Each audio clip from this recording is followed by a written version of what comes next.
Let's talk about Project 2025. Democrats have been sounding the alarm about this document, more than 900 pages. What is it, and what are Democrats so riled up about? I think critically, you should point out, this is not a campaign document. These are advisors, though, many of whom will probably be in a second Trump White House should he win in November. What it is it's on paper. And I think when you put 900 plus pages of conservative policies, and the vast majority of them are strong conservative policies that you and I would be very familiar with, but they're also very aggressive. And I think some of them would be considered radical, even by some Republicans, when you look at the immigration space, when you look at the federal agency space, when you look at what they would want to do with abortion and things like mifepristone. They spell them out in detail, written each chapter by somebody who either had a past high-level role in the administration or could likely have one in a second administration, laying out what they aspirationally would like to do. I think the reality is it actually tracks really closely with what we've seen from the Trump team, from the campaign on their own website. The president has been very upfront about his expansive policy goals for a second term. And it's also this: Project 2025 is not operating in isolation, nor are they operating in a vacuum. There is a constellation of outside groups, very well funded, former Trump administration officials that would likely be in a second term, that are doing similar things, just less publicly. Trump would enter the White House not only with those very loyal advisors, no John Kelly's, no General Mattis, but also with a policy team that is far more fleshed out than we ever saw in a first term. Hello, everyone, and welcome back to Resilience in Mind. Today, we're diving into Project 2025, an ambitious initiative aimed at reshaping the U.S. government as we know it. From its creators to its supporters to its potential impact, we'll be breaking down everything you need to know about Project 2025, including the reasons why some Americans are excited and others are quite concerned. So, before we get into anything, what is Project 2025? Project 2025 is a strategic framework launched by the Heritage Foundation, a conservative think tank with the goal of preparing for a potential Republican administration after the 2024 elections. The initiative includes policy plans, personnel recommendations, and strategies for key government functions. It aims to streamline federal operations and reduce the size of governments by proposing reform across various sectors, including elections, healthcare, immigration, and national security. Now let's get into who created it and why. The Heritage Foundation spearheaded Project 2025, but it isn't working alone. It's a coalition of conservative think tanks, also known as public policy institutions or research institutes, that are organized to conduct research and to advocate to influence policy and public opinion. These are public advisors that collaborate on this project, aiming to reserve policies they see as too expensive or costly.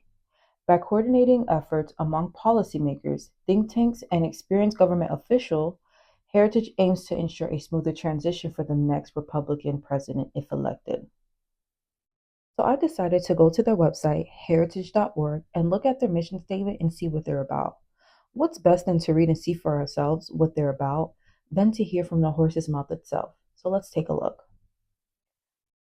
On their website, they state, every day the Heritage Foundation is building an America where freedom, opportunity, prosperity, and civil society flourishes. Heritage mission is to formulate and promote public policies based on principles of free enterprise, a limited government, individual freedom, traditional American values, and a strong national defense. 1. By providing solutions. 2. Mobilizing conservatives. And 3. Training leaders. Now more than ever, the American people need a champion to preserve the great American experiment and everything good and just that it represents. That's why the Heritage Foundation exists. We champion policy solutions that benefit all Americans. But Heritage is also much more than a think tank. Every day, Heritage works in our nation's capital to build an America where freedom, opportunity, prosperity, and civil society flourishes. But unlike so many other organizations in Washington, D.C., the Heritage Foundation focus isn't on putting more power in the hands of the government. It's about returning power to the people. That's why we don't work on behalf of any special interests or political parties. Instead, our commitment is to the American people and the more than 10 million members, advocates, and concerned Americans who support us. Now, I want to pause here and reflect on what we just read before I continue on, because we can't ignore the elephant in the room, which is Trump and Project 2025. I'm a former prosecutor. His DNA is all over it. All over it. His running mate wrote the foreword to the book of the author of Project 2025. I believe Donald Trump's name appears at least 300 times in Project 2025, and it is a blueprint, a detailed blueprint that is about the danger and the detail of what Donald Trump and his allies plan if he is in the White House again. Number one, I have nothing to do, as you know, and as she knows better than anyone, I have nothing to do with Project 2025. That's out there. I haven't read it. I don't want to read it purposely. I'm not going to read it. This was a group of people that got together. They came up with some ideas, I guess some good, some bad, but it makes no difference. I have nothing to do. Everybody knows I'm an open book. Everybody knows what I'm going to do. Although President-elect Donald Trump has repeatedly denied any affiliation with Project 2025, and as we just read above, the Heritage Foundation stated that in their mission statement, they're not affiliated with any party or any other interests. Their values are undeniably conservative in its framework, making it hard not to mix the two and two together. Especially in this year's election, the project was being referred to as Trump's Project 2025, even though the Heritage Foundation has been making these blueprints of what they would like in the event of a conservative being in office for decades.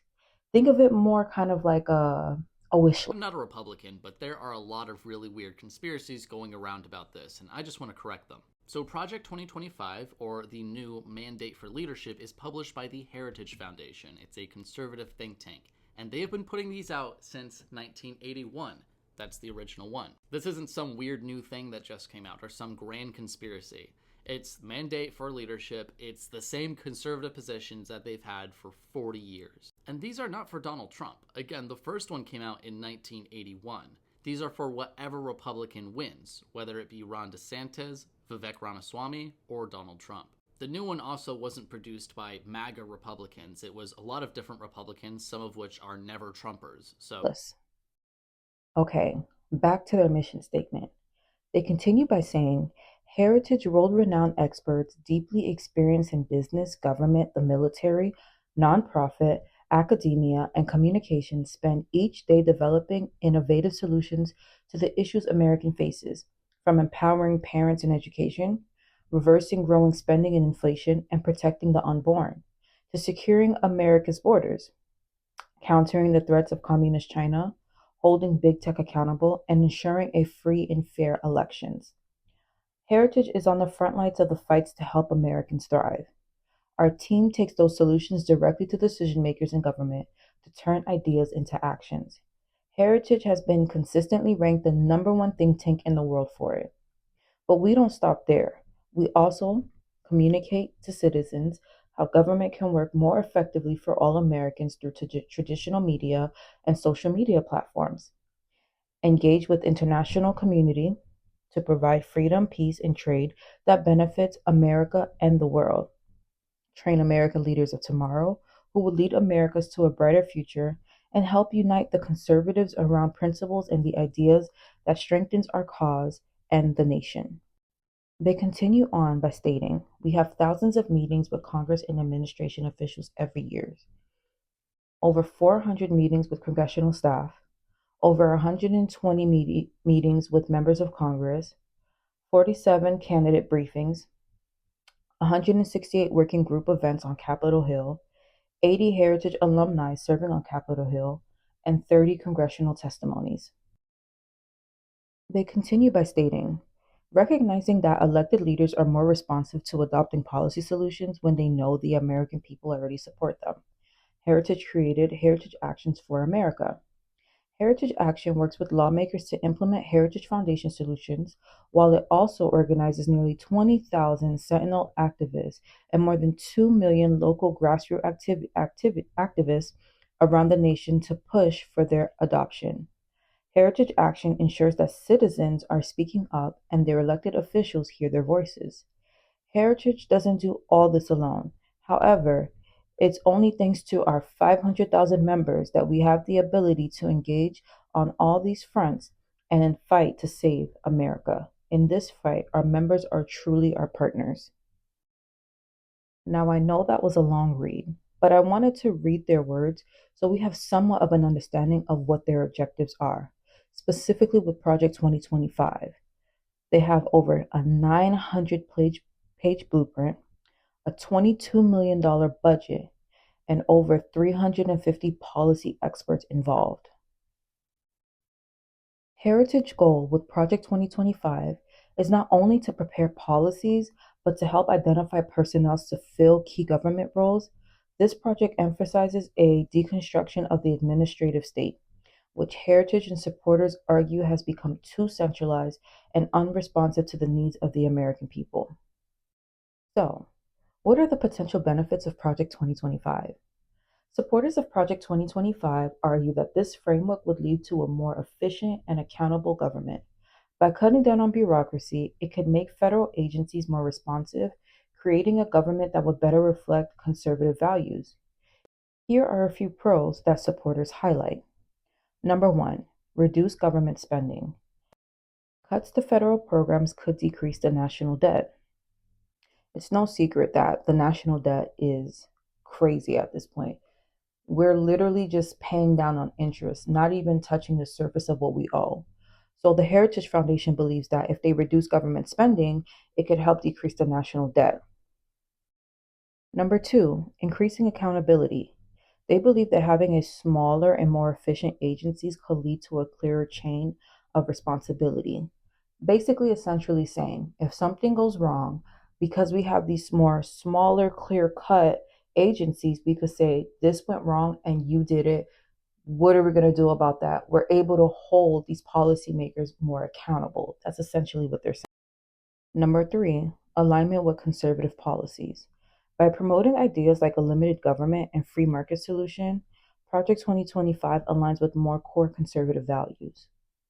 Essentially stating that if you already lean more towards the right, Republican core values, that Project 2025 will more so align to what you believe. Supporters believe these changes would allow for faster economic growth and a focus on policies that they feel strengthen families, communities, and individual freedom. Now, what are the potential drawbacks of Project 2025? Project 2025 is a far-right manifesto. It is a 1,000-page bucket list of extremist policies that would uproot every government agency and disrupt the lives of every person who calls this country home. The Department of Education would be eliminated, cutting students off from civil rights protections and ending essential Title I funding for K through 12 schools. The Department of Justice would go on a murdering spree. It would rush to use the death penalty and expand its use to even more people while circumventing due process protections. Project 25 not only calls for national book bans in schools, but also creates a list of banned words for the federal government that would be deleted from, quote, every federal rule, agency regulation, contract, grant, and piece of legislation that exists. End quote. Here are just a few of the words on the list: diversity, gender, reproductive health, and of course, conservatives want to ban the word abortion. On that note, abortion care would be inaccessible and illegal no matter where you live. Now, we could have an entire hearing on how these policies would quite literally ruin and end lives, and I didn't even touch upon proposals for housing, climate change, worker protections, and more. If enacted, Project 2025 would destroy the federal government as we know it. Critics of Project 2025 raise concerns about its potential impacts, especially on marginalized communities and programs that many Americans rely on. Here are some reasons why Project 2025 has sparked such a huge debate. Reducing funding for social programs. Critics worry that budget cuts could reduce essential services such as healthcare, housing, and education.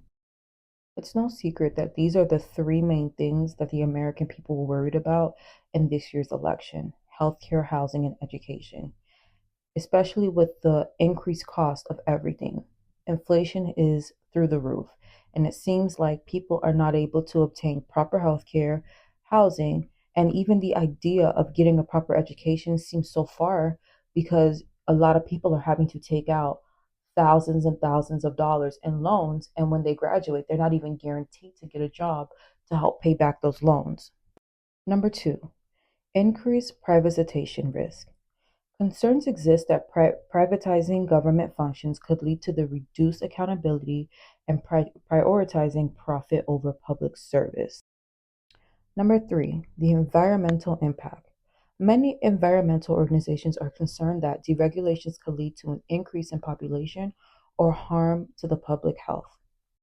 Critics argue that Project 2025's approach could lead to rapid changes that may disrupt lives, particularly for vulnerable populations who depend on federal programs.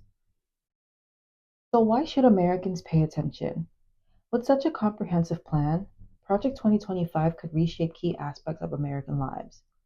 Supporters say it's a necessary shift towards a more sustainable government, while critics warn of reduced social protections. Whether or not Project 2025 aligns with your values, its success or failures could have lasting implications for everyone in this country. Now, let's talk about my personal opinion. Just because we have a Republican president doesn't mean Project 2025 will fall into effect. And personally, if the Democrats were so scared about Project 2025, I would genuinely love to see them have their own Heritage Foundation and share their views of what they think will make a better America and create their own Project 2025 or Project 2030. Isn't that what politics is all about? Bringing your best foot forward, sharing your ideas? I feel like this election was very performative. Instead of saying, hey, if you vote for me, I'm going to do this, this, and this, the goal was to vote simply out of fear. Vote because you don't want this person in office. As a Black woman, specifically a Black woman to parents of immigrants, Project 2025 is the least of my worries. As I stated in my previous video, the working class main focus is on how I can put food on my table. How can I provide for my family? With the job market, increasing housing costs. Now, I'm not endorsing any party because I simply don't identify with either, which is why I've been independent since I was old enough to vote. And I know a lot of my peers are starting to view elections and voting in this specific way. We're not voting for somebody simply because they align with some political party. Instead, we want to look at policies. We want to have these tough conversations. And honestly, I am so tired of the fear mongering from both sides, the constant bickering from both sides. It feels like we're in the middle of a nasty custody battle, and we, the people, have been left out of the conversation. We just want to live in an America that we can thrive in. So, what do you guys think? Is Project 2025 the answer to a more streamlined and efficient government? Or does it risk destabilizing important programs? Let me know your thoughts in the comments down below. And remember, guys, please be respectful. I understand that this year's election was very, very personal to a lot of people, and it's a very touchy topic. So remember to like and subscribe for more content. Stay tuned for our next video, and thank you guys so much for watching to the end.